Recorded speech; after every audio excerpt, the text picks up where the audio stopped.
Hello tout le monde, j'espère que vous allez super bien. Aujourd'hui, on va parler d'écouteurs sans fil, d'écouteurs True Wireless, d'une marque qui m'a contacté pour vous les présenter, mais également vous donner mon ressenti sur ces écouteurs après les avoir utilisés un petit moment. Il s'agit de iPure avec ces iPure One.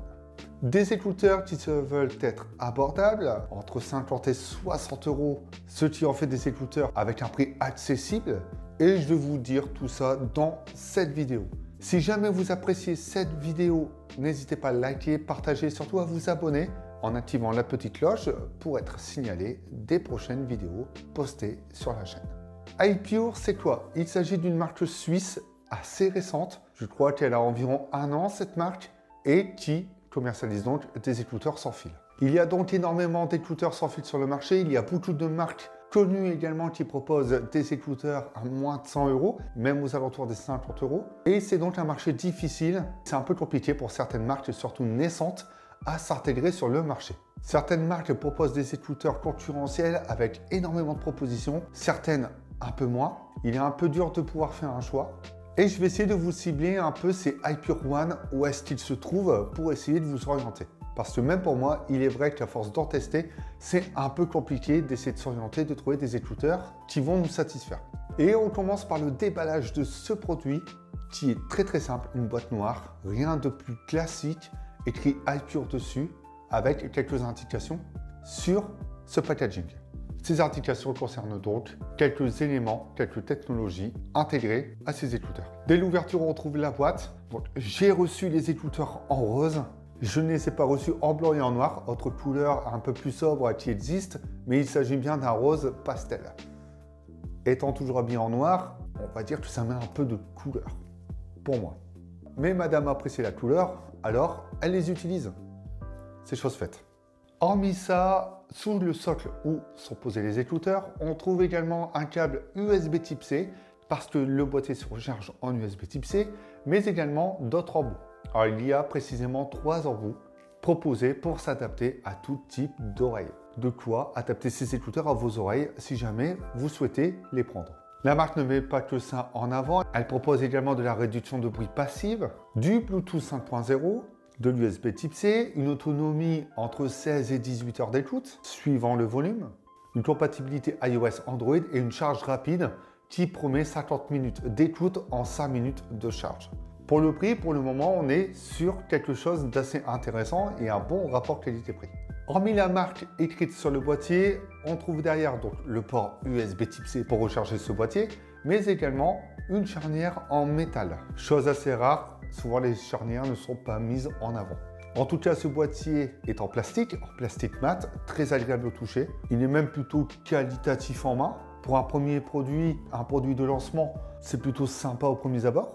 Et n'oublions pas que iPure veut faire du premium à prix abordable. Pour le moment, tous les écouteurs du marché sont en plastique, quasiment tous, et le plastique qualitatif est toujours plaisant. Donc pour l'instant, c'est plutôt soigné. Le design général reste assez basique, assez simple, c'est ce que l'on retrouve un peu partout sur le marché, donc aucune prise de risque, mais ça fonctionne plutôt bien. Donc pourquoi en prendre pour proposer un produit avec un esthétique déjà vu et typé. On a également une LED pour indiquer le niveau de charge des écouteurs et du boîtier. La recette est bonne pour que le produit, lors du déballage, lorsqu'on commence à le prendre, on est satisfait. Une fois le boîtier ouvert, eh bien, qu'est-ce qu'il y a dedans? Les écouteurs. Et forcément, les écouteurs, à ma bonne surprise, sont plutôt fins, sont plutôt légers, de la même matière que le boîtier. Ça, c'est déjà vraiment sympa. Lorsqu'on les sort du socle, donc du boîtier, on a très clairement une petite ressemblance aux AirPods avec quelques petits détails qui y font penser. Et encore une fois, on est sur une recette qui fonctionne assez bien. Un design classique, simple, qui fait son effet avec des écouteurs fins et légers. On trouve également une petite bordure noire qui intègre les microphones.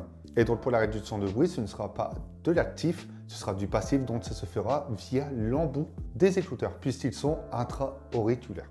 Pour les appairer, il n'y a rien de plus simple, il suffit simplement d'ouvrir le boîtier et de rechercher les écouteurs. C'est assez simple, ça prend pas de temps, il s'appaire assez rapidement, il se trouve également assez rapidement. Et en plus de ça, dès que vous aurez envie d'utiliser les écouteurs et le Bluetooth activé sur votre appareil, il suffira simplement d'activer celui-ci, de laisser les écouteurs dans la boîte ouverte et ils seront reconnus automatiquement.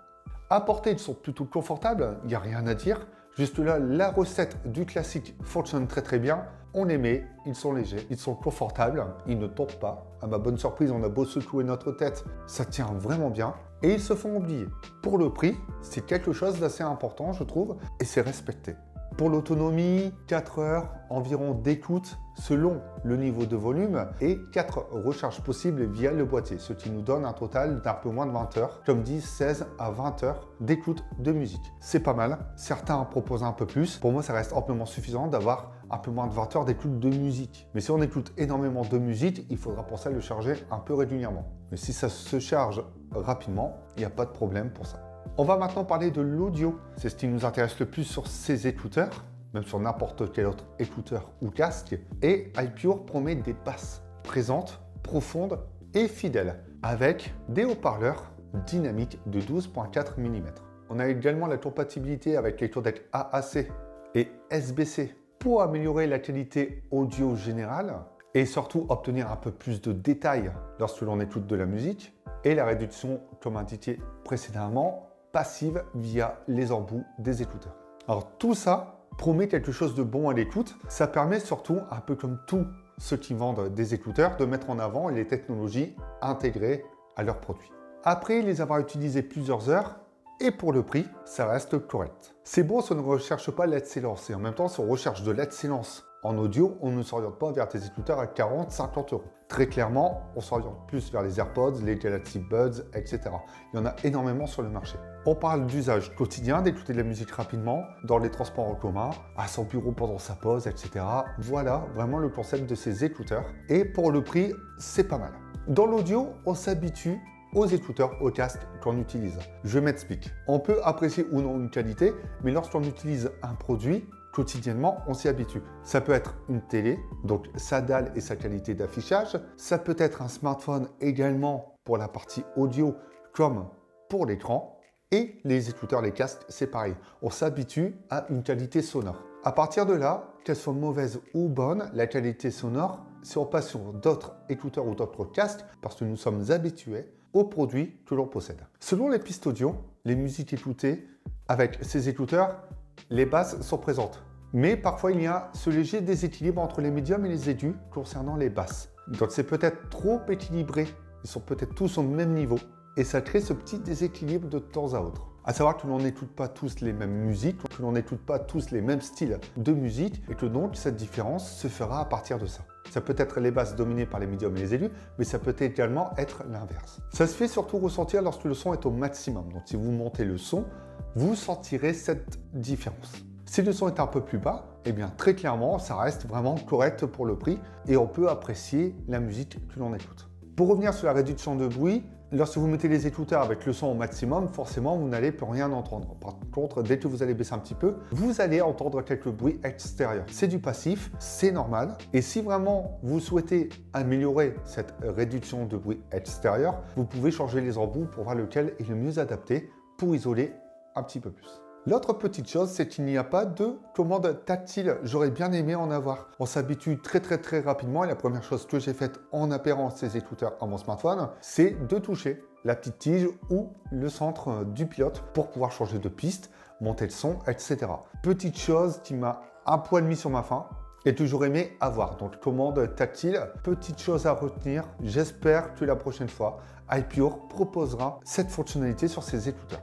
Pour 50-60 euros environ, vous avez donc des écouteurs qui sont bons pour un usage quotidien, sans être déçu pour le prix et sans obtenir ce que les références du marché proposent. C'est un parti pris, ce sont des écouteurs qui restent quand même abordables et même si beaucoup de marques inondent le marché, au niveau design, c'est plutôt sympa, le prix est plutôt sympa et je pense que la marque pourrait encore faire mieux sur ses prochains modèles en proposant un maximum de choses à un prix encore plus agressif. C'est tout ce que j'avais à dire sur ces iPure One de chez iPure. Maintenant, j'attends vos commentaires, ce que vous en pensez. N'hésitez pas à taper ça, j'attends de vous lire. Il y a d'autres vidéos disponibles sur la chaîne, sur les écouteurs sans fil, ou même des casques audio filaires, donc n'hésitez pas à aller checker ça. On se retrouve bientôt pour d'autres vidéos. Pendant ce temps-là, prenez soin de vous et écoutez beaucoup de musique et amusez-vous avec vos smartphones et tous vos produits high-tech que vous avez chez vous. Ciao!